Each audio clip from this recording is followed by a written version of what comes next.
नमस्कार दोस्तों, मैं ओम प्रकाश चौधरी स्वागत करता हूं अपना online platform able edu hub में। दोस्तों, हम जो मुहिम लेके आए हैं कि हर एक स्टूडेंट तक क्वालिटी एजुकेशन प्रदान करना, उस मुहिम के तहत हमने ये प्लेटफॉर्म स्टार्ट किया था और आज हम बीएससी पार्ट थर्ड का पेपर पढ़ते हैं, एब्स्ट्रैक्ट अलजेब्रा। किसकी स्टार्ट करते हैं? पेपर थर्ड है जो बीएससी पार्ट थर्ड का जो पेपर है कौन सा है? एब्स्ट्रैक्ट अलजेब्रा यानी अमूर्त बीजगणित।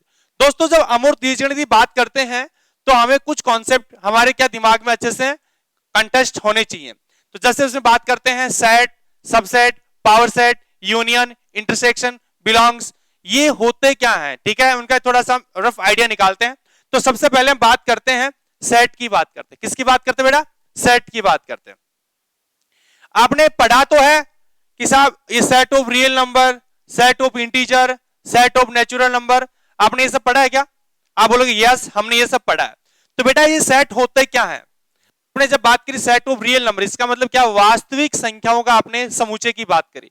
यानी ये सेट का मतलब ये होता है कि वेल ऑर्डर्ड, वेल कलेक्शन, जो थिंग्स होती हैं, जो वस्तुएं होती हैं, उनका जो सेट होता है ना, कलेक्शन होता है, उसी को हम क्या कहते हैं? सेट कहते हैं। यानी सुनिश्चित, सुव्यवस्थित वस्तुओं का जो समुच्चय होता है या कलेक्शन हो, संग्रह होता है, उसको हम क्या कहते हैं? सेट कहते हैं। बात समुच्चय, बार बार समुच्चय समुच्चय निकल रहा है ना, ये कलेक्शन की बात करते हैं ना कि समुच्चय। समुच्चय की परिभाषा दे रहे हैं, यानी समुच्चय क्या होता है?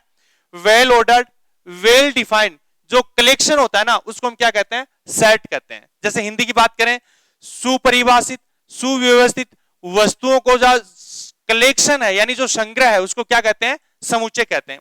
जैसे बात ये आई, मैंने यहां से एक छोटा सा एग्जांपल ले रहा हूं। मैं टोकरी है, क्या मेरी एक टोकरी है। टोकरी में मैं डालता हूं, इसमें सेव डाल दिया। क्या डाल दिया बेटा? इसमें सेव डाल दिया। इधर क्या डाल दिया? अमरूद डाल दिया। बात समझ आ रही है? यानी आपको पता है सेव भी आपका क्या है? फ्रूट है। ये भी आपका क्या है? फ्रूट है। जबकि मैं इसमें क्या डाल दूं, एक जैसे अभी इसकी बात करूं, मैं इसमें केला और डाल रहा हूं। क्या डाल रहा हूं? बनानास डाल रहा हूं, ठीक है। तो ये टोकरी में तीन प्रकार के फ्रूट है। क्या है? तीन प्रकार के फ्रूट है। यानी कौन है? अमरूद है, सेव है, केला है। इसका मतलब मैं क्या कह सकता हूं? ये जो टोकरी है ना, ये क्या है? एक फ्रूट का सेट है। क्या है? फ्रूट्स का एक सेट है, ठीक है ना। यानी ये आपकी टोकरी क्या है? फ्रूट्स का एक सेट है। लेकिन आपने बोला ये सब पढ़ा है और मैं बाहर से एक छोटी सी चीज और डाल रहा हूं। क्या डाल रहा हूं? आलू डाल रहा हूं। क्या डाल रहा हूं? आलू डाल रहा हूं। मैं ये कह सकता हूं क्या कि आपकी जो टोकरी है ये फ्रूट्स का सेट है, एक सेट है। कह सकते हैं क्या? ऐसा नहीं कह सकते। क्यों नहीं कह सकते? क्योंकि आपने ये आपको अमरूद डाला हुआ है, ये आपका सेव डाला हुआ है, ये आपका केला डाला हुआ है, लेकिन ये क्या आ गया? आपका आलू आ गया। क्या आ गया? आलू। इसका मतलब ये आलू आपकी क्या आ गई? एक सब्जी आ गई। क्या आ गई? एक वेजिटेबल आ गई। बात समझ आ रही है? इसका मतलब मैं इस टोकरी को क्या नहीं कह सकता? एक फ्रूट्स का सेट नहीं कह सकता, और इधर भी मैं इसको क्या नहीं कह सकता? एक वेजिटेबल्स का सेट नहीं कह सकता। जैसे मैं यहां की बात करूं, मैं अमरूद को हटा दूं, सेव को हटा दूं, केले को हटा दूं, ठीक है। यानी मैं इसकी जगह डाल दूं, इसकी डाल दूं मिर्च। मैं एक रियल एग्जांपल की बात कर रहा हूं, मिर्च, और इसकी जगह में डाल दिया धनिया, डाल या वो दूसरा डाल दो, ककड़ी, खीरा डाल दिया। क्या डाल दिया? खीरा डाल दिया, ठीक है। मैं क्या कह सकता हूं? मैं ये कह सकता हूं कि साहब ये अपना सेट ऑफ वेजिटेबल्स है। क्या है? Set of vegetables. क्यों? क्योंकि इस टोकरी में जो भी बैठा हुआ है पूरे पूरे कौन है? आलू, खीरा, मिर्च, प्याज, ये सब क्या है? सब्जियां हैं। क्या है? सब्जियां। इसका मतलब वेजिटेबल्स है। तो इस प्रकार हम क्या कहेंगे? हम ये कहेंगे कि आपका जो टोकरी में जो भी आप डिफाइन कर रहे हो ना, वो क्या होना चाहिए? वेल ऑर्डर होना चाहिए और वेल डिफाइंड होना चाहिए, ठीक है। अच्छा, मैं एक छोटी सी बात और कहता हूं। जैसे मैं क्लासरूम की बात करता हूं, किसकी बात कर रहा हूं? मैं क्लासरूम की बात कर रहा हूं। देखो, क्लासरूम में आपको पता है कि बॉयज भी होते हैं और गर्ल्स भी होती हैं। होती है क्या? अरे क्लासरूम की बात करें, जैसे अभी ये फाइनल ईयर की क्लास है, ठीक है। ये जो पेपर जो पढ़ा रहे हैं एब्स्ट्रैक्ट अलजेब्रा के, तो पेपर की क्लास है, इसमें क्या है? कुछ बॉयज है, कुछ क्या है? गर्ल्स हैं। तो मैं इसको प्रॉपरली ये नहीं कह सकता कि ये मेरा सेट ऑफ क्या है? बॉयज है, या ये भी नहीं कह सकता कि सेट ऑफ गर्ल्स है। मैं क्या कह सकता हूं? ये सेट ऑफ स्टूडेंट्स है। क्या है बेटा? Set of students. तो मैं क्या बोलूं? परिभाषा की बात करते हैं। तो परिभाषा में यह आएगा कि सुनिश्चित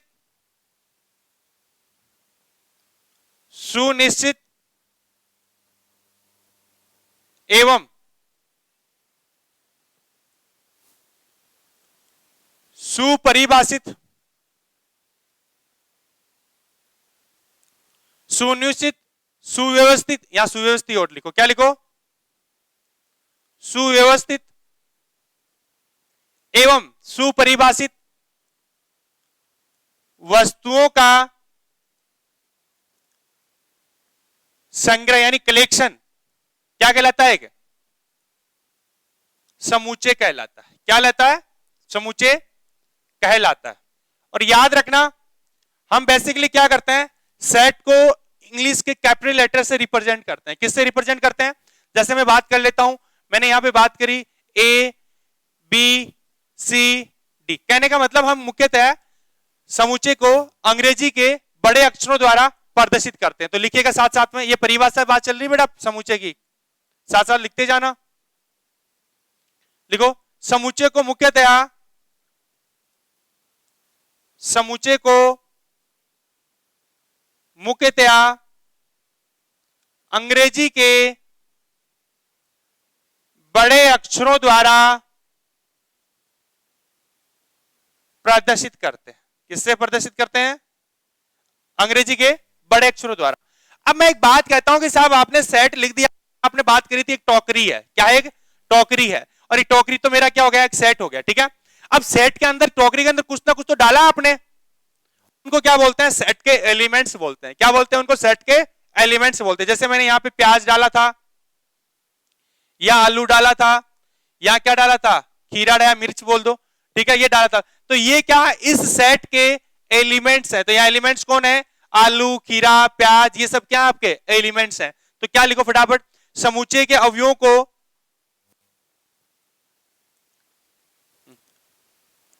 या ऐसे लिख दो, सेट के अंदर उपस्थित वस्तुएं जो थिंग्स होती हैं उनको क्या बोलते हैं, हमेशा क्या बोलते हैं बेटा, एलिमेंट बोलते हैं, ठीक है। लिखो, समूचे में उपस्थित वस्तुओं को समूचे के अवयव क्या बोलते हैं, क्या बोलते हैं, समूचे का अवयव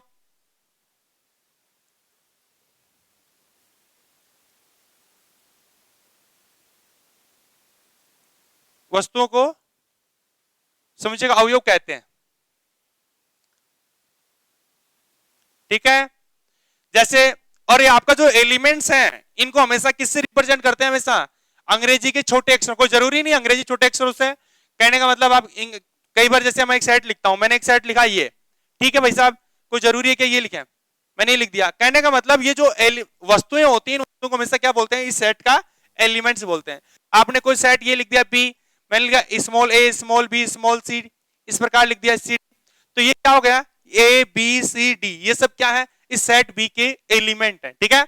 अच्छा, इधर की 1 2 3 4 ये क्या है, सेट ए के एलिमेंट है। अच्छा, मैं ये कहना चाहता हूं कि साहब मेरा 1 2 और 3 और 4 किस में बैठे हुए हैं, सेट ए में बैठे हुए हैं। तो मेरा ये बताने का तरीका कि ये सेट ए में उपस्थित है कौन, 1, तो मैं कि यदि एक आपका सेट ए में उपस्थित है यानी 1 सेट ए में उपस्थित है, तो इसको हमेशा मैं ऐसे लिखूंगा, ए बिलोंग्स टू ए, क्या लिखूंगा, ए बिलोंग्स टू ए। बात समझ आ गई, ए में कोई एलिमेंट उपस्थित हो तो इसको मैथमेटिकली रिप्रेजेंट करने का तरीका है कि उस एलिमेंट यानी वो एलिमेंट बिलोंग्स टू ए। समझ आ गई मेरी बात। जैसे मैंने लिखा 4 बिलोंग्स टू ए, कोई दिक्कत। इधर की बात करें, जैसे स्मॉल ए मेरा बी में है क्या, तो मैं क्या लिख दूं, स्मॉल ए बिलोंग्स टू, जैसे मैंने लिख दिया small B belongs to capital B. बात को समझ में आ गई क्या, जैसे small C belongs to capital B, और इसी प्रकार small D belongs to capital B. क्यों, क्योंकि मुझे पता है कि ए बी का अवयव है, ये बी किसका, कैपिटल बी का अवयव, यानी ये सी है ना किसका, बी का अवयव है, ये डी है ना किसका, बी का अवयव है। बेटा जी एक बात ये देखना, आपने परिभाषा एलिमेंट्स की जब बात करी तो मैं एक छोटी सी बात और बताना चाहता हूं। आपने बोला कि सर ये जो एलिमेंट है इसमें उपस्थित है सेट में, तब तो हमने ऐसा लिख दिया, लेकिन जब कोई एलिमेंट उपस्थित नहीं हम कैसे लिखें। जैसे मैं इस एग्जांपल की बात करूं, आपको पता है कि यहाँ पे ए बी सी और डी चारों किसके एलिमेंट है, कैपिटल बी के एलिमेंट है, डी सेट बी के एलिमेंट है। आपको पता है कि यहाँ स्मॉल ई की मैं बात करूं तो ये बी में उपस्थित है या नहीं है, आपने बोला साहब यहाँ 4 ही एलिमेंट है, जबकि ई की बात करो ई तो इसमें उपस्थिति नहीं है। तो जो एलिमेंट किसी सेट में उपस्थित नहीं होता है उसको हम ऐसे लिखते हैं E not belongs to capital B. की बात करूं, आपको पता है कि सेट ए में कितने एलिमेंट, 2 3 4 यही एलिमेंट है। 5 क्या इसके अंदर बैठा हुआ है? आपने बोला नहीं बैठा हुआ, तो मैं क्या कहूंगा कि 5 मेरा सेट ए में उपस्थित नहीं है। ठीक है, तो ये बात होगी, किसकी बात होगी कि साहब आपका कोई भी एलिमेंट किसी सेट में उपस्थित होता है तो उसको कैसे रिप्रेजेंट करते हैं, नहीं होता है तो उसको कैसे रिप्रेजेंट करते हैं। इस प्रकार हमने आपको ये बताया है। ठीक है, ये बेसिक कॉन्सेप्ट है। आपने एब्स्ट्रैक्ट अलजेब्रा पढ़ेंगे तो उससे पहले का ये क्या है, बेसिक कॉन्सेप्ट है। ठीक है, क्योंकि इसको बार बार हम यूज करेंगे। नेक्स्ट एक छोटी सी बात और करता हूं।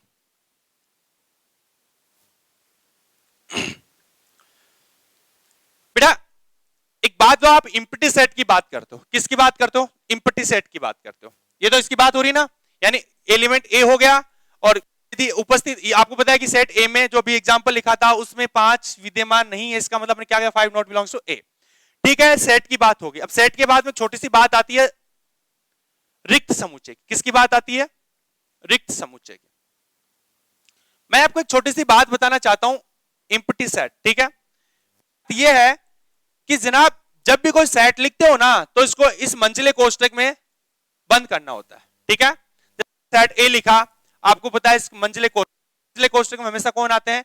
इस कोई भी सेट के एलिमेंट आते हैं। इसका मतलब यहां इस मंजिले कोष्टक में क्या आएगा? इस सेट ए के एलिमेंट आएंगे। मैंने मंजिले कोष्टक में ए और बी रख दिया, इसका मतलब क्या हुआ कि इस सेट ए में आपके कौन एलिमेंट है? ए और बी एलिमेंट है। ठीक है, जबकि मैं बात करना चाहता हूं रिक्त सेट की, इसका मतलब हुआ कि यदि किसी मंजिले कोष्टक में एक भी एलिमेंट उपस्थित नहीं हो तो वो सेट क्या कहलाता है? रिक्त सेट कहलाता है। क्या कहलाता है बेटा? रिक्त सेट कहलाता है। ठीक है, जैसे मैं छोटी सी बात और बताऊं यहां पे,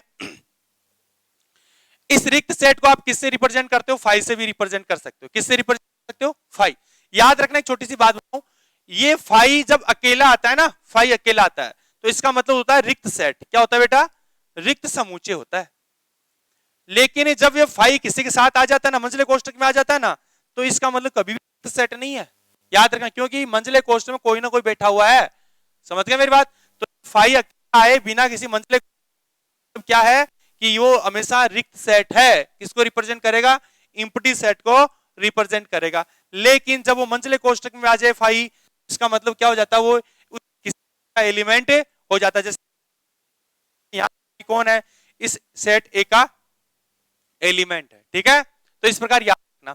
तो रिक्त सेट की परिभाषा क्या हुई? यदि किसी समुच्चय में कोई भी अवयव उपस्थित नहीं हो तो वह समुच्चय हमेशा क्या कहलाता है? रिक्त समुच्चय कहलाता है। यदि किसी समुच्चय में कोई भी अवयव उपस्थित नहीं हो तो क्या कहलाता है? रिक्त समुच्चय कहलाता है। इसको बेसिकली किससे रिप्रेजेंट किया जाता है? ए इक्वल टू ये या प्रदर्शित किया जाता है। ठीक है, मैं यहां एक को लिख रहा हूं, नहीं अदरवाइज कोई जरूरी नहीं है, आप सीधा लिख सकते हो इसको 5 या इंप्टी सेट इस प्रकार रिप्रेजेंट किया जाता है। मैं एक एग्जांपल्स की बात करूं। ठीक है, जैसे मैंने एक एग्जांपल लिखा, मैंने ए, कोई सेट लिखा ए, और किस प्रकार लिखा देखो, आपको ये बताना कि सेट ए में मैं कहूंगा वो सब एलिमेंट आएंगे एक्स, वो सब क्या आएंगे? एलिमेंट आएंगे एक्स। किस प्रकार कि साहब एक्स प्लस 2 इक्वल टू क्या हो मेरा? एक्स प्लस 2 इक्वल टू क्या हो? 0 हो। बात सुन आ रही है? यानी मैं कह रहा हूं कि ए में वो सब एलिमेंट आएंगे, वो सब एक्स आएंगे जहां पे एक्स प्लस 2 का मान किसके बराबर हो? 0 के बराबर। या मैं क्या बोल दूं, एक्स प्लस 2 का मान हमेशा किसके बराबर बोल दूं या नहीं? एक बार इसी की बात कर लेते हैं, देखो और करेंगे। मैं कैसे सेट डिफाइन करता हूं कि एक्स और एक्स प्लस 2 का मान हमेशा किसके बराबर? 0 के बराबर। और मैं यहां छोटी सी बात और बोलता हूं कि ये जो एक्स है ना, मेरा किस में लेना? हमेशा किस में लेना बेटा? पॉजिटिव में लेना, यानी नेचुरल नंबर में लेना है। किस में लेना बेटा? नेचुरल नंबर में। नेचुरल नंबर का मतलब यानी एक्स आपका नेचुरल नंबर में से है, इसका मतलब क्या हुआ कि आपका नेचुरल नंबर कहां से स्टार्ट होता है बेटा? पता है क्या? अरे हम तो बेसिक चीज पढ़ रहे हैं, लेकिन नेचुरल नंबर का तो पता है ना क्या होता है? नेचुरल नंबर 1 2 3 4 ये सब होते हैं। मैं ये बोलता हूं कि जब मैंने बोला x बिलोंग्स टू n में, अभी भी पढ़ा था हमने, इसका मतलब x मेरा n में है, इसका मतलब x मेरा n में है, इसका मतलब क्या है? x इनमें से कोई एक एलिमेंट है। ये हुआ क्या? इसका मतलब x इनमें से कोई एक एलिमेंट है। इसका मतलब x जब इनमें से कोई एलिमेंट है तो ये बात ओबियस है कि x कभी भी नेगेटिव नहीं है। ये बात सही है क्या? जब मेरा x n में है इसका मतलब ये हुआ कि x कभी भी नेगेटिव नहीं है। और आपको यहां पे पता है कि साहब x प्लस 2 का मान 0 तभी आएगा जब x आपका क्या हो, नेगेटिव हो। बात को समझ में आ रही है क्या? यानी x प्लस 2 का मान 0 कब पॉसिबल होगा? ये तभी होगा जब x का मान मेरा क्या हो बेटा, 0 हो। नहीं, x का मान मेरा क्या हो, माइनस का 2 हो। जब x का मान -2 प्लस 2 इक्वल टू क्या हो गया, 0। इसका मतलब x आपको किस में आना चाहिए, माइनस। इसका मतलब ऐसा कोई x होगा जहां x प्लस 2 का मान 0 हो, लेकिन प्रतिबंध मेरा यह है कि x हमेशा किस में आना चाहिए, नेचुरल नंबर में। आप बोलो साहब ये मान भी 0 आना चाहिए और x भी आप n में ले, तो ऐसा कभी x s में पॉसिबल है क्या? बोले साहब गुरुजी नहीं है। क्यों नहीं है? क्योंकि ये x मेरा माइनस का 2 होना तभी 0 आएगा, लेकिन आप यहां पे बोल रहे हो कि x आप माइनस का 2 ले नहीं सकते। इसका मतलब ऐसा कोई भी x विद्यमान ही नहीं है। बात को समझ आ रही है? यदि मैंने ऐसे लिखा तो ये आपका एक क्या हो गया, एक एम्प्टी सेट। कहने का मतलब इस मंझले कोष्टक में कोई भी ऐसा x नहीं आएगा जहां पे x प्लस 2 का मान 0 हो और x मेरा किस में हो, नेचुरल नंबर में हो। ठीक है, तो ये मेरा सेट एक क्या हो गया, एक एम्प्टी सेट हो गया। ठीक है, मैं दूसरी एक छोटी सी बात और बोलता हूं।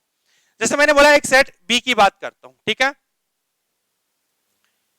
इस प्रकार के ये सब x ले रहा हूं, आपको रिलेशन देखना है। ठीक है, क्या देखना है आपको, रिलेशन देखना है। ठीक है, और एक दूसरा क्या लेना है, माइनस का अंडर रूट एक्स,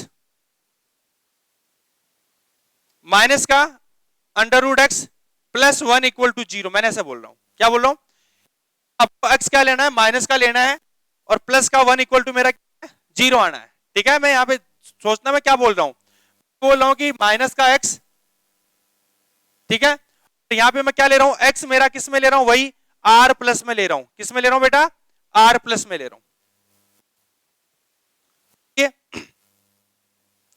मैं x यहां पे किस में ले रहा हूं, आर प्लस। आर प्लस का मतलब क्या है, धनात्मक वास्तविक संख्याएं।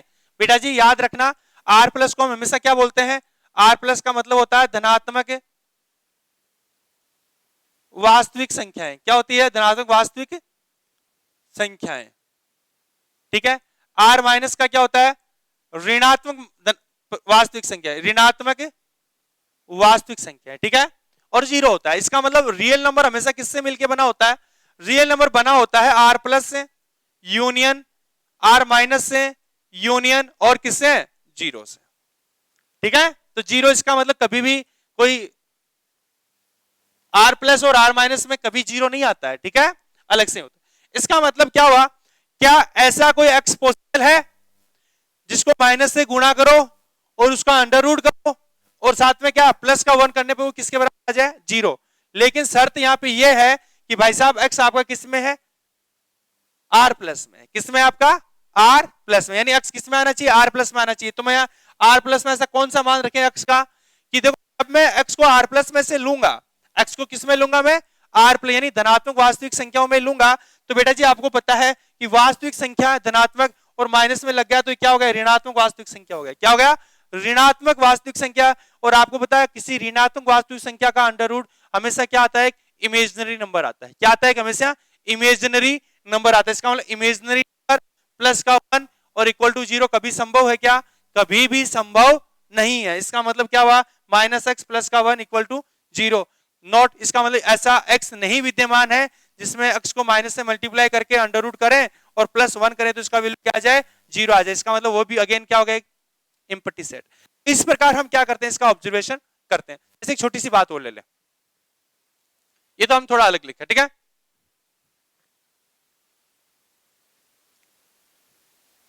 देखो मैं लिखता हूं x प्लस का 2 और मुझे पता है कि x का मान मेरा 0 आना चाहिए। क्या आना चाहिए, बस सेम एग्जांपल इसी तरीके का, ठीक है। मैं जैसे एक्स स्क्वायर प्लस का 2 लिखा, ठीक है, एक्स स्क्वायर प्लस का 2, और मैं इधर क्या बोलता हूं, एक्स स्क्वायर प्लस 5 लिख दो, ठीक है, एक्स स्क्वायर प्लस का 5, और x बिलोंग्स टू मैं लेता हूं,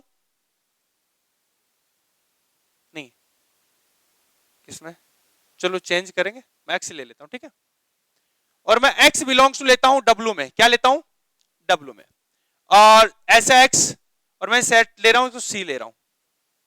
बताओ ये क्या सेट है, ठीक है। बात यहां पे ऐसा x लेना है जहां x प्लस 5, ठीक है, और किसके बराबर हो भाई, 0। किसकी बात कर रहा हूं, 0।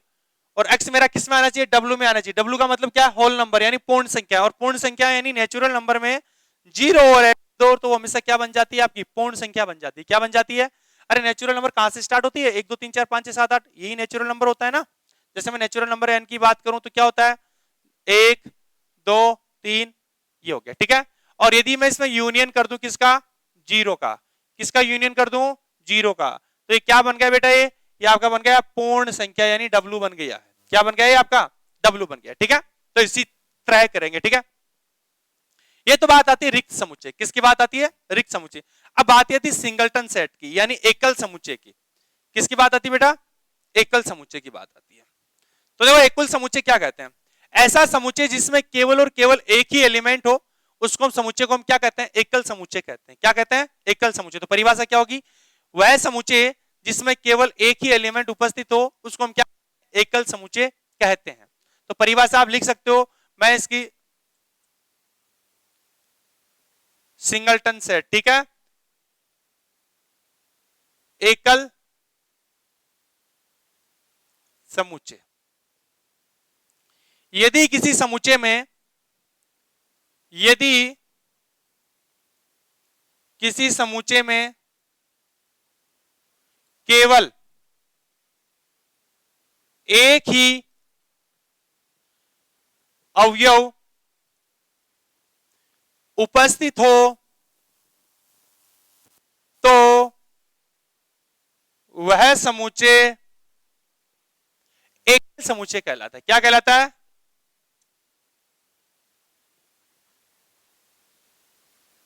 कहलाता है।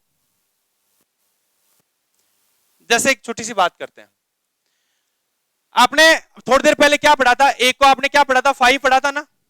इसका मतलब ए आपका क्या है, रिक्त समुच्चय है। लेकिन मैंने बोला जैसे ही मंझले कोष्ठक में आ जाएगा वो क्या बन जाएगा, एक सेट बन जाएगा। और आप मंझले कोष्ठक में कितने एलिमेंट है, यहाँ पे केवल एक ही एलिमेंट। कितना एलिमेंट है, केवल एक ही एलिमेंट। इसका मतलब आपका एक क्या होगा, एकल समुच्चय हो गया। क्या हो गया, एक एकल समुच्चय। जैसे मैं यहाँ एक छोटा सा एग्जांपल बी की बात करूं, मैंने लिखा कि ऐसे एक्स आएंगे बी में, और जहां पे क्या है, x प्लस 2 का मान किसके बराबर, 0 के बराबर। और मैं x क्या ले रहा हूं बेटा, x मेरा r में से ले रहा हूं। किस में ले रहा हूं, r में से। का मतलब कोई भी वास्तविक संख्या, यानी आपको x का मतलब वास्तविक संख्या में से आपको कोई एलिमेंट उठाना है। किस प्रकार उठाना है कि साहब x प्लस 2 का मान क्या आ जाए, 0। तो मुझे पता है x बराबर कितना, माइनस का 2 प्लस का 2, और दोनों का जोड़ कितना होता है साहब, 0। इसका मतलब कौन आएगा, ऐसा कौन सा x है जहां पे x प्लस 2 का मान 0 आए। और याद रखना वो x किस में से ले रहे हो आप, वास्तविक ले रहे हो। क्या ले रहे हो, वास्तविक ले रहे हो। तो बताओ x प्लस 2 यानी x का मान क्या ले लूं मैं, माइनस का 2 ले लूं। 2 माइनस 2 वास्तविक भी है और माइनस 2 प्लस 2 का मान क्या हो रहा है, 0 हो रहा है। इसका मतलब वो किसके बराबर, ओनली और की बात। अब देखिए ये तो अगर सिंगलटन सेट की बात हो रही, ठीक है। अब बात आती है बेटा सबसेट की बात आती है। किसकी बात आती है, सबसेट की। यहां तक बात करते हैं। देखो बेसिकली इसमें पूरा जो एल्जेब्रा की बात आती है, इसमें अर्थमेटिकल जो ऑपरेशंस की बात करते हैं ना, इसलिए इसको क्या बोलते हैं, एल्जेब्रा बोलते हैं। क्या बोलते हैं, एल्जेब्रा। इसमें पूरा अर्थमेटिक काम में आता है, ठीक है। देखो बेटा अब बात करता हूं मैं सबसेट की बात करता हूं। जो बेसिकली जो पूछे जाते हैं ना, बार बार ऑपरेशन यूज होते हैं, उनकी बात कर रहे हैं, ठीक है। देखिएगा मैं उपसमुच्चय यानी सबसेट की बात कर रहा हूं।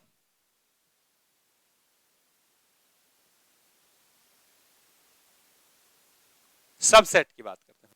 मैंने आपको एक बात बोला कि मेरा सेट ए है, ठीक है, और दूसरा सेट मेरा क्या है, बी है। मैं अब क्या कह रहा हूं, मेरा एक सेट ए है, दूसरा सेट कौन है, बी है। यदि सेट ए का, मैं क्या बोल रहा हूं, मेरे पास दो सेट है, एक सेट है ए और दूसरा सेट कौन, बी।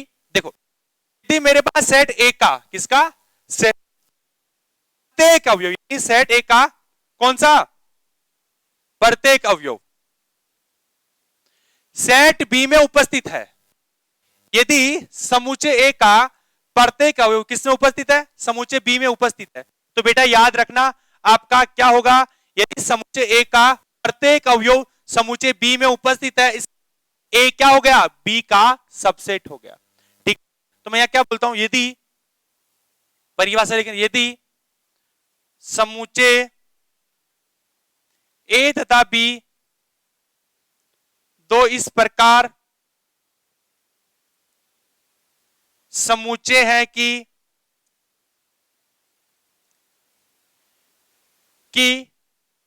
समुच्चय ए का प्रत्येक अवयव समुच्चय बी में किस, समुच्चय ए का प्रत्येक अवयव किस में, समुच्चय बी में उपस्थित हो तो समुच्चय ए किसका, बी, समुच्चय बी का, किसका, समुच्चय बी का क्या होगा, एक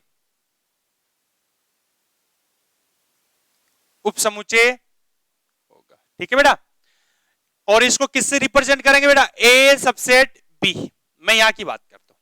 ठीक है, लेकिन मैंने एक छोटा सा एक बात और पूछी आपसे, इसका मतलब यह कि ए का प्रत्येक अवयव किस में है, बी में है। ठीक है, यानी जो मुख खुल रखा है ना इसका, इधर देखो किसकी तरफ मुख खुल रखा है, बी की तरफ, इसका मतलब ए पूरा का पूरा किस में है, बी में है। तो हम किससे रिप्रेजेंट करेंगे इसको, A subset equal to A subset B. तो बेटा जी आपको पता है कि यहां पे ए आपका क्या है, बी का सबसेट है, और देखो उल्टा ये बी आपका क्या है, ए का सुपर सेट है। क्या है, सुपर सेट। तो यहां पे क्या कहेंगे, होगा तथा समुच्चय बी समुच्चय ए का क्या होगा, अधिसमुच्चय यानी सुपर सेट होगा। ठीक है, समझ आ गई मेरी बात। अच्छा आप बोल रहे हो सर ए सबसेट बी है, और यदि गलती से, मैं क्या कह रहा हूं यहां पे समझना एक बात क्या कर रहा हूं, मैं क्या कह रहा हूं, ए सबसेट क्या है, बी, यानी कहने का मतलब ए के पूरे अवयव किस में उपस्थित है, बी में, और यदि गलती से बी सबसेट ए बी हो, क्या हो, मैं यहां पे बात कर रहा हूं कि ए सबसेट हो मेरा किसका, बी का, यानी कहना ए के पूरे अवयव मेरे किस में हो, बी में, और उसके उल्टा यानी बी का पूरे अवयव किस में हो, ए में। कहने का मतलब यदि ए के पूरे अवयव बी में और बी के पूरे अवयव किस में, ए में हो, तो आपका दोनों रिजल्ट से क्या निष्कर्ष निकलता है, ये याद देखना। इधर देखो, मैं कहता हूं साहब मेरे दो बराबर जार हैं, क्या है मेरे पास, दो जार हैं। ठीक है, क्या है, दो जार हैं। ठीक है, दो जार इस प्रकार है, मैं इसको थोड़ा बड़ा लेता हूं, लेकिन साइज थोड़ी कम ले लेता हूं, मैं इधर बराबर लेता हूं। ठीक है, मैंने क्या किया, इसमें जो लिक्विड है, यहां तक जो लिक्विड है, सुन लो मेरी बात में, क्या यहां तक यानी एक जार है ये, और इस जार में जो लिक्विड है वो पूरा लिक्विड मैंने इसमें डाल दिया। क्या कर दिया, पूरा लिक्विड इसमें डाल दिया, और ये यहां तक आ गया, पूरा क्या तक आ गया, यहां तक आ गया। ठीक है, यानी पूरा आपका जार पूरा भर गया। अब मेरी बात सुनो, आपने पूरा लिक्विड इसमें डाल दिया। अब मैं क्या करता हूं कि सपोज इसमें जो लिक्विड है पूरा मैंने क्या कर दिया, इसमें डाल दिया। कहने का मतलब इसका पूरा लिक्विड इसमें आ रहा है और इसका पूरा लिक्विड इसमें आ रहा है। इसका मतलब क्या हुआ, यदि गलती से सपोज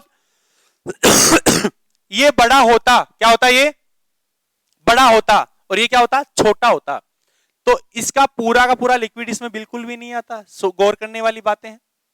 और यदि सपोज ये छोटा होता, ये बड़ा होता और ये क्या होता बेटा, छोटा होता, तो पूरा का पूरा लिक्विड इसमें नहीं आता। और यदि ये बड़ा होके ये छोटा होता तो ये करते तो पूरा लिक्विड नहीं आता। आप यहां बोल रहे हो साहब इसका पूरा लिक्विड इसमें आ रहा है और इसका पूरा लिक्विड इसमें आ रहा है, इसका मतलब दोनों में लिक्विड बराबर आ रहा है। इसका मतलब इन दोनों का आयतन क्या है, समान है। इन दोनों का आयतन क्या है, समान है।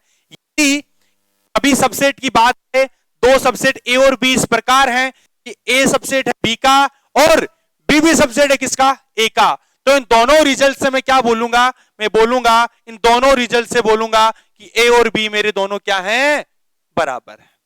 तो बराबर है तो एक परिभाषा निकल के आती है समान समुच्चय। क्या आती है, इक्वल सेट।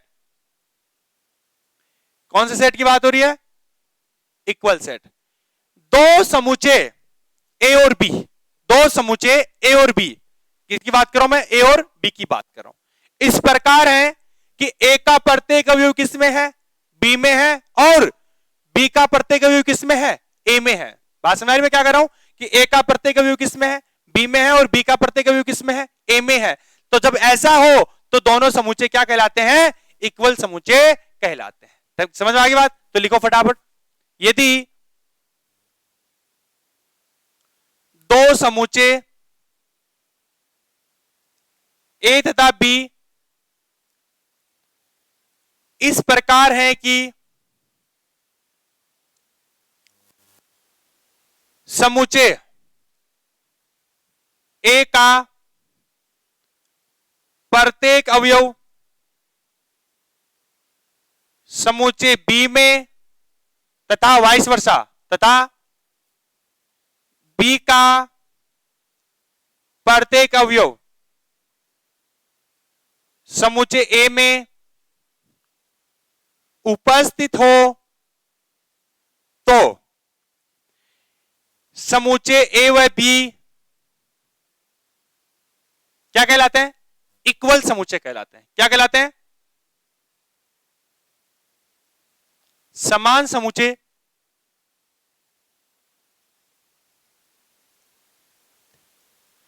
अच्छा जी, मुझे एक बात बताओ, जब कोई समुच्चय ए और बी दोनों इक्वल हैं, इसका मतलब क्या हुआ कि ए का प्रत्येक अवयव बी में है और बी का प्रत्येक अवयव किस में है, ए में है। यानी दोनों बराबर, इसका ए का प्रत्येक अवयव बी में और ये बी है तो बी का प्रत्येक अवयव ए में है। इसका मतलब इन दोनों में क्या है, अवयवों की संख्या क्या है, बराबर है। इन दोनों अवयवों की संख्या क्या है, बराबर है। तो मैं यहां पे क्या लिखता हूं, समान समुच्चयों में अवयवों की संख्या हमेशा क्या होती है बेटा, बराबर होती है। नोट लगा के लिख लेना। क्या लिखो बेटा, लिखो नोट लगा के कि समान समुच्चय में अवयवों की संख्या क्या होती है, बराबर होती है।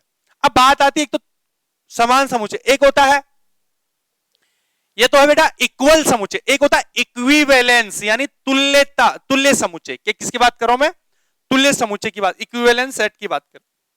तो देखो क्या होता है, देखिएगा,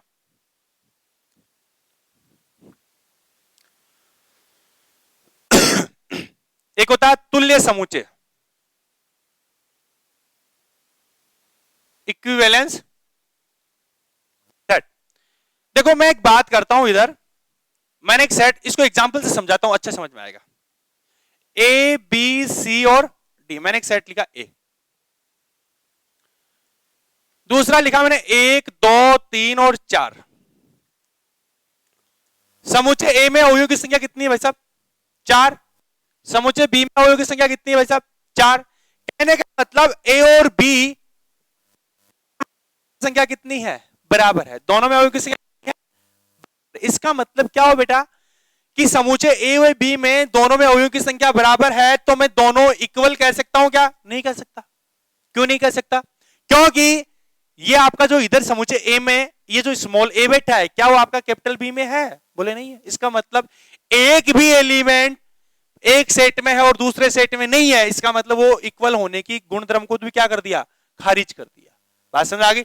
इसका मतलब क्या हुआ, लेकिन जब दोनों में अवयवों की संख्या बराबर है तो हम क्या कह सकते, उसको तुल्य बोल सकते हैं। क्या बोल सकते हैं उसको, तुल्य। दोनों में अवयवों की संख्या क्या हो बेटा, बराबर हो, तो हम क्या बोल सकते हैं उसको, तुल्य समुच्चय बोल सकते हैं। ठीक है, इसका मतलब हुआ आप ए और बी दोनों क्या है मेरे, तुल्य समुच्चय। कहने का मतलब ये हुआ कि इधर भी 4 एलिमेंट हैं और इधर भी 4 एलिमेंट बराबर है, इसका मतलब दोनों तुल्य हैं। अब ये हो सकता है इधर को ब्रांडेड हो, इधर क्या हो, लोकल हो।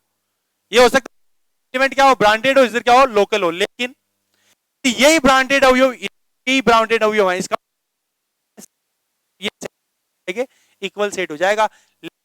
यदि यहाँ पे अवयव दोनों में क्या हो, बराबर ही हो, केवल अवयव की संख्या ही बराबर हो, एलिमेंट दोनों में क्या हो, डिफरेंट डिफरेंट हो, तो ये दोनों सेट क्या कहलाएंगे, तुल्य समुच्चय कहलाएंगे। क्या कहलाएंगे, तुल्य समुच्चय।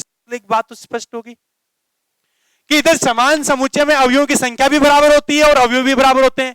इसका मतलब क्या हुआ कि प्रत्येक समान समुच्चय होता है वो हमेशा क्या होता है, तुल्य समुच्चय भी होता है। क्या, क्यों, क्योंकि तुल्य समुच्चय होने के लिए दोनों सेट्स में कम से यानी दो सेट तुल्य होते हैं।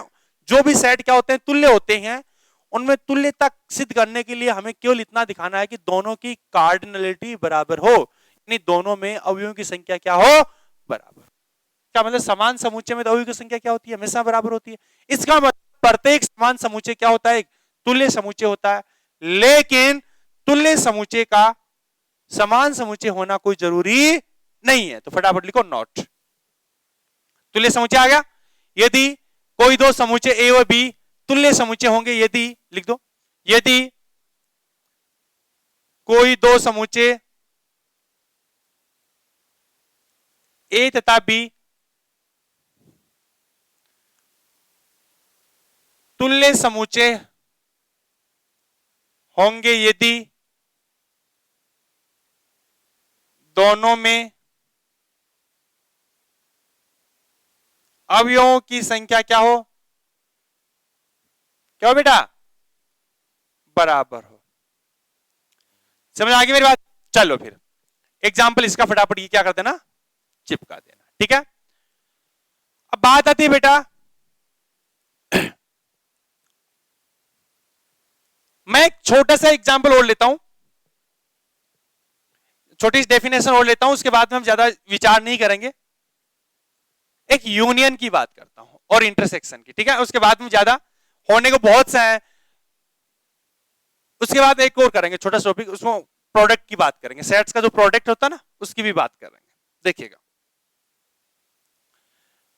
बेटा, मैं पहले यूनियन की बात करूं, आपको कुछ सेट्स, यूनियन ऑफ सेट्स किसकी बात करूं?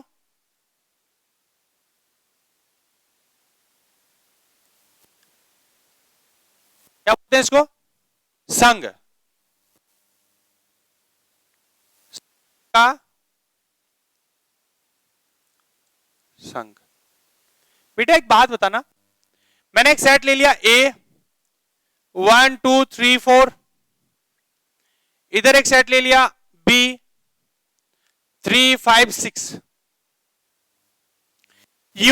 मतलब क्या होता है? देखो सीधी सीधी बात रखना, यूनियन का मतलब हमेशा ए और बी का जब यूनियन करेंगे तो यू फॉर यूनियन और ए यूनियन बी ऐसा लिखते हैं। ठीक है, ए यूनियन बी लिखते हैं। इसका मतलब क्या होता है कि भाई साहब ए और बी में जो एक एक बार आया है ना उसको तो लिख दो एक बार। यूनियन का मतलब क्या होता है? दो सेट्स का यूनियन क्या करेंगे? ए और बी का जब यूनियन करेंगे, इसका मतलब यह है कि साहब ए और बी में जो एलिमेंट एक एक बार आया है, मतलब जो इसमें आ गया और इसमें आ, कहने मतलब जो दोनों में उभयनिष्ठ नहीं, उनकी बात कर रहे हैं, जो दोनों में उभयनिष्ठ नहीं है उनको तो लिखो। क्या तो उभयनिष्ठ यहाँ पे तो 3 उभयनिष्ठ आ गया, एक और कौन है? कोई 3 उभयनिष्ठ है ना दोनों में, उसको छोड़ो। इसके अलावा तो एक बार तो 1 2 4 5 6 और उभयनिष्ठ आया उसको भी यहाँ पे लिख दो। याद रखना सेट में कभी भी एलिमेंट की पुनरावृत्ति नहीं होती है। ठीक है, ऐसा नहीं कि भाई साहब इधर 3 लिखा हुआ है और इधर एक बार 3 लिख दे, ये बहुत गलत बात है। क्या है? बहुत ही गलत बात है। यानी सेट में एक एलिमेंट को एक बार ही लिखा जाता है। इसका मतलब यूनियन में क्या आएगा? यूनियन में आएगा कि साहब जो उभयनिष्ठ निकालने का तरीका बताऊं, जो उभयनिष्ठ है उसको तो एक बार रख लो, इसके अलावा बचे उनको चिपका डालो और जो आपने कॉमन आ रहे थे उनको भी आप लिख दो। ठीक है, तो वो क्या हो गया आपका यूनियन। अब इसको मैथमेटिकली कैसे लिखते हैं? मैंने यहां पे ये बात पता चली कि साहब देखो ए यूनियन बी में मेरा कौन 2 3 4 5 6 सब है। इसका मतलब जब मेरा आपको पता है कि 1 ए यूनियन बी में है, क्या मुझे बताओ? आपका 1 ए यूनियन बी में है क्या? यानी ए यूनियन बी एक सेट है, तो इसका 1 क्या? अरे ए यूनियन बी में 1 है ना, इसका मतलब क्या हुआ कि ए यूनियन बी तो है या वो है, और दोनों में भी हो सकता है। जैसे आपने लिखा 1 ए यूनियन बी में है, इसका मतलब आपका 1 किस में था? ए में था, तब वो किस में आ गया? ए यूनियन बी में आ गया। या 1 की बी में होना कोई गारंटी नहीं है, यानी दोनों में किसी में भी एक में है ना तो वो किस में आएगा? हमेशा यूनियन में आएगा। बात समझ आ गई? इसका मतलब मैंने बोला है साहब मेरा 5 ए यूनियन बी में है, बिल्कुल है। इसका मतलब 5 आपका या तो ए में है या बी में है, क्या दोनों में? ठीक है, इसका मतलब 5 आपके यहां पे ए में है क्या? नहीं है। लेकिन 5 किस में है?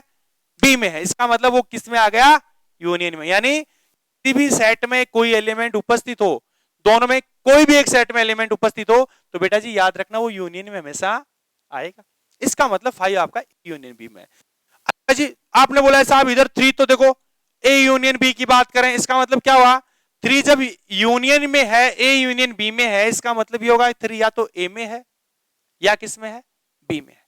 अच्छा, जब यूनियन दोनों में हो सकता है, देख लो भाई आपके सामने, ये 3 इधर भी है और 3 आपका इधर भी है। इसका मतलब यदि कोई, इसको परिभाषा में क्या लिखेंगे, देखो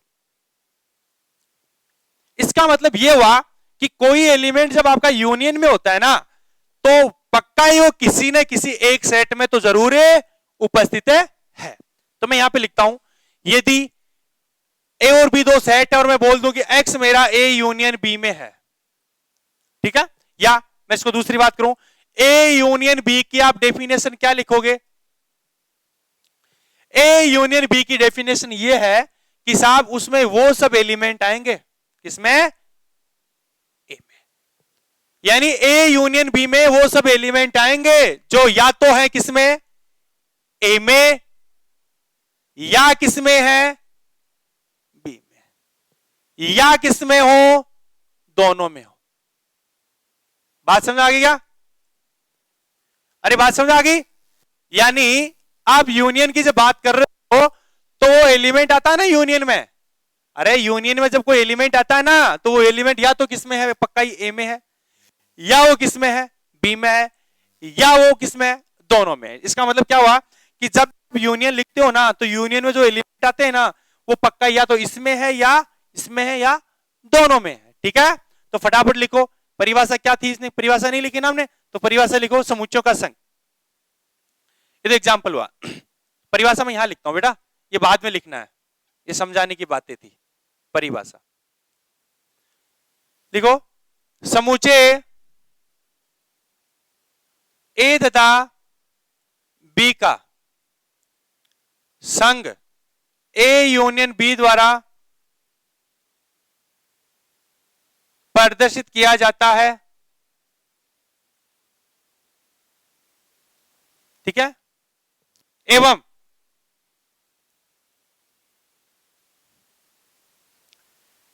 इसको निम्न प्रकार गणितीय रूप से परिभाषित करते हैं, निम्न प्रकार परिभाषित करते हैं। ठीक है, मैथमेटिकल टाइप से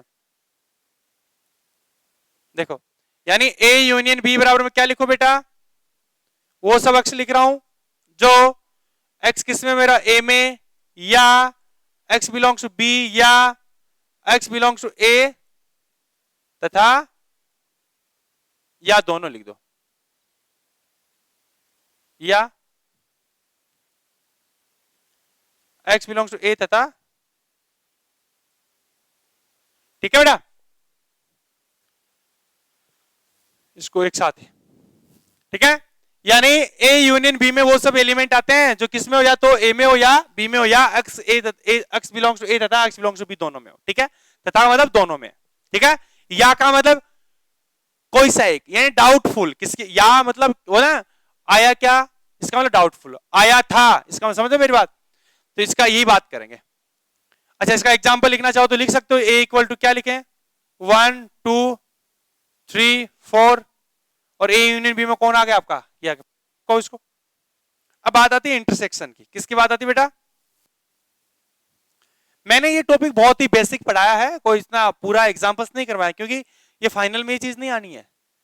बस ये कि जो आपका ग्रुप थ्योरी से जो रिलेटेड एब्स्ट्रैक्ट अलजेब्रा पढ़ रहे हैं, इसमें थोड़ा बहुत ये ऑपरेशंस हमें पता होना जरूरी था बेटा। ठीक है, इसी की बात। अब बात आती है इंटरसेक्शन की, तो लिखो फटाफट बेटा, तो बेटा इंटरसेक्शन ऑफ सेट्स, हेडिंग डालो।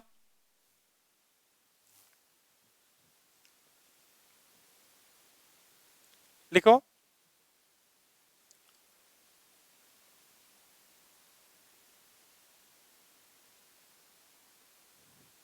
लिखो समुच्चयों का सर्वनिष्ठ देखो सर्वनिष्ठ का मतलब क्या होता है पहले समझते हैं, ठीक है बेटा। सर्वनिष्ठ का यानी इंटरसेक्शन का मतलब होता है जिन जिन सेटों का आप इंटरसेक्शन ले रहे हो ना, इंटरसेक्शन ले रहे हो ना, इसका मतलब होता है कि उन सब एलिमेंट में कॉमन एलिमेंट ही क्या आता है, इंटरसेक्शन में आता है। किसमें आता है बेटा, इंटरसेक्शन में आता है। देखिएगा जैसे आपने एक सेट लिखा, मैंने लिखा 1 2 3 4 और दूसरा मैंने बी लिखा 2 4 6। आपको यह बताना है कि ए और बी का इंटरसेक्शन करना है। इंटरसेक्शन को हमेशा इससे रिप्रेजेंट करना है। किससे रिप्रेजेंट करते हैं बेटा, इसका मतलब क्या होगा कि ए और बी का आपको इंटरसेक्शन करना है कि इन दोनों में जो है, इधर की बात करें 2 इधर भी कॉमन है और इधर भी है, तो इसका 2 कॉमन है, 4 इधर भी है और इधर भी, इसका मतलब जो कॉमन कौन है, 4 दोनों कॉमन है। तो जो कॉमन होता है ना वही क्या आता है, इंटरसेक्शन में आता है। समझ गए मेरी बात, यानी सॉरी 3 नहीं 4 है बेटा। इसका मतलब इंटरसेक्शन में कौन आएगा, 2 एंड 4 आएगा, इन दोनों के इंटरसेक्शन में। अब बेटा एक बात बताओ, इसका मतलब क्या हुआ कि इंटरसेक्शन आता है, इंटरसेक्शन में जब कोई एलिमेंट आता है, इसका मतलब एलिमेंट कौन आया, एक तो 2 आया, एक कौन आया, 4 आया। इसका मतलब इंटरसेक्शन में एलिमेंट आता है वो गारंटी कह सकते हैं। देखो इंटरसेक्शन में इधर कौन आया, 2 आया, तो भी है, इधर में आया तो 4 आपका, 4 आपका किस में है, में। इसका मतलब इंटरसेक्शन में जब भी कोई एलिमेंट आता है तो गारंटी है कि जिन एलिमेंट्स, जिन सेट्स का आपने इंटरसेक्शन किया उन हर एक सेट में वो इंटरसेक्शन वाले एलिमेंट उपस्थित है। तो लिखो फटाफट, तो लिखो यदि ए तथा बी का सर्वनिष्ठ, या परिभाषा है बेटा, और इसकी ये मैथमेटिकल बाद में लिखेंगे, पहले देखो सर्वन ए इंटरसेक्शन बी द्वारा प्रदर्शित किया जाता है तथा इसको निम्न प्रकार परिभाषित करते हैं। किस प्रकार परिभाषित करेंगे बेटा, देखना यानी ए इंटरसेक्शन बी, इसका मतलब क्या हुआ, ए इंटरसेक्शन बी में वो सब एक्स आएंगे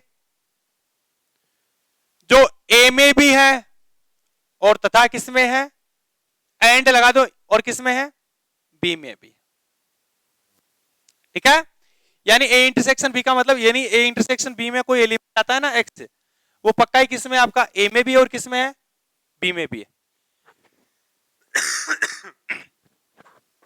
ओके, अब देखो नेक्स्ट एग्जांपल्स की बात करें, लिखा था थोड़ी देर पहले ए इक्वल टू कितना 1 2 3 और बी इक्वल टू कितना 2 4 6।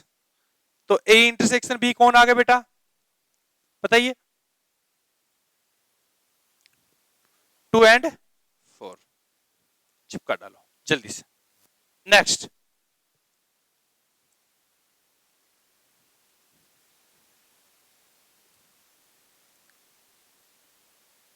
अब बात आती है बेटा समुच्चयों का गुणनफल, और इंपॉर्टेंट टॉपिक यहां से शुरू होता है भाई, क्योंकि जब ग्रुप थ्योरी बात करेंगे तो सबसे पहले हमें समुच्चयों का कार्टेशियन प्रोडक्ट कैसे होता है उसका थोड़ा सा आइडिया होना चाहिए। तो देखो बेसिक नीड है, मैं लिखूं समुच्चयों का गुणनफल, हेडिंग डालो समुच्चयों का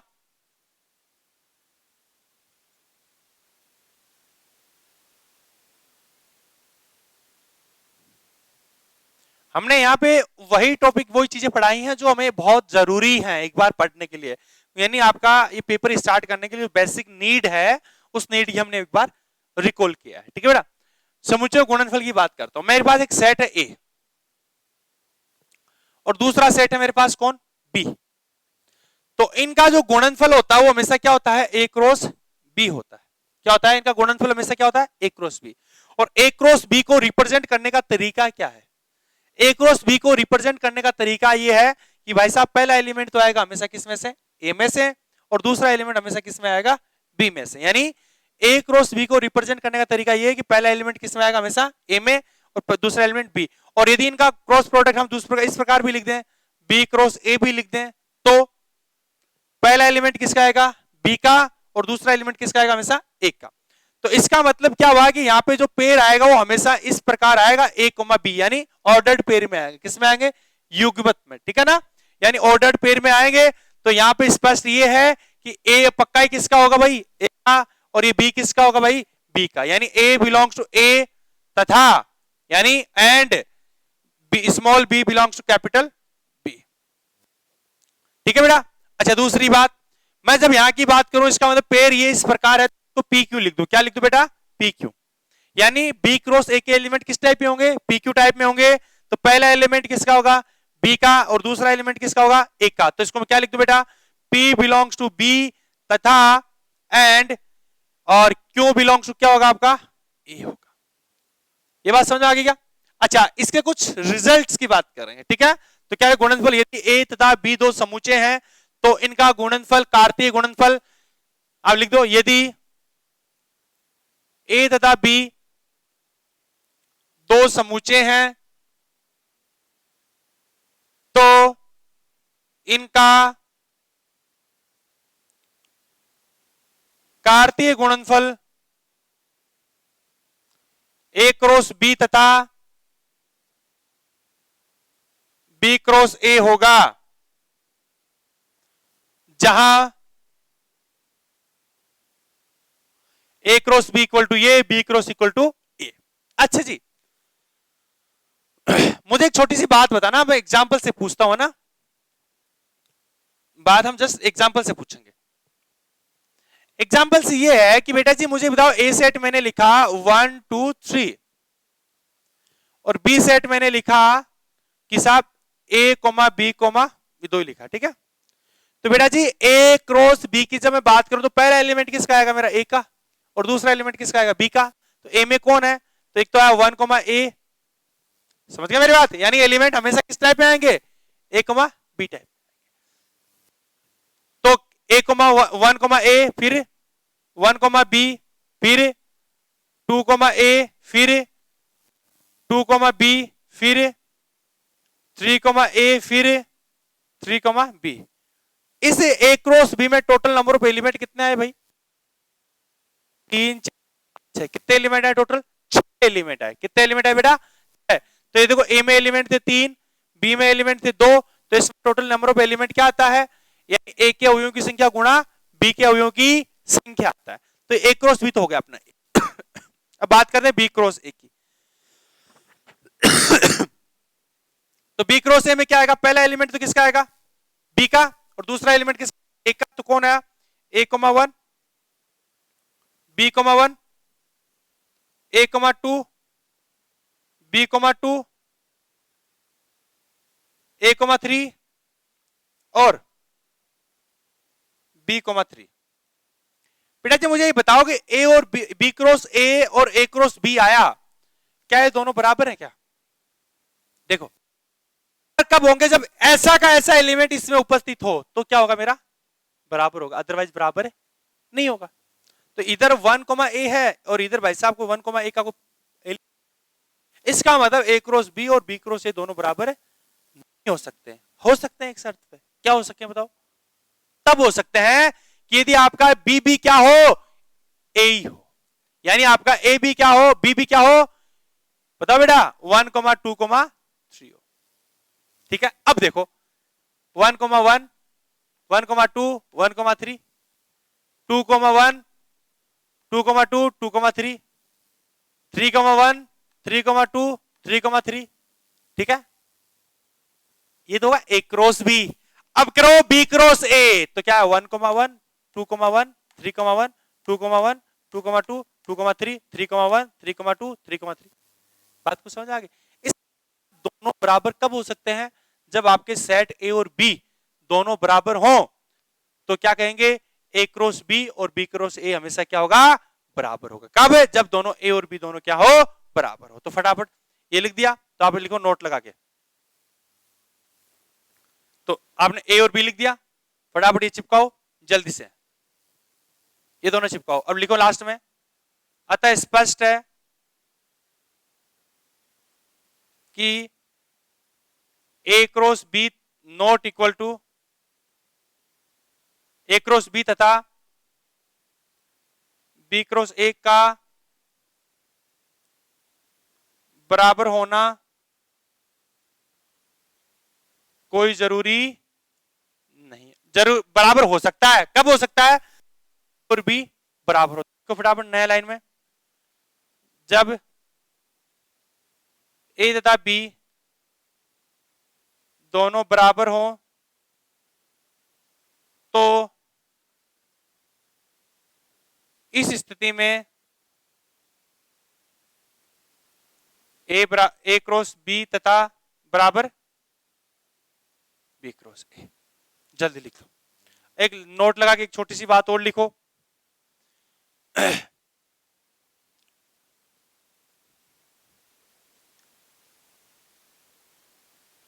नोट लगा के अवयवों की संख्या के हिसाब से यदि समुच्चय ए में अवयवों की संख्या m तथा b में अवयवों की संख्या n हो तो a क्रॉस b और b क्रॉस a में अवयवों की संख्या a क्रॉस b तथा तो समुच्चय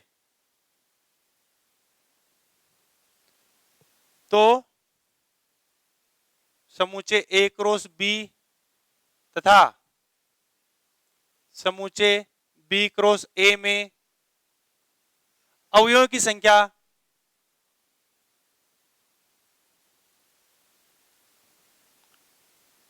mn होगी। ठीक है बेटे, और करेंगे हम लोग नेक्स्ट लेक्चर में। तब तक जय हिंद, जय भारत।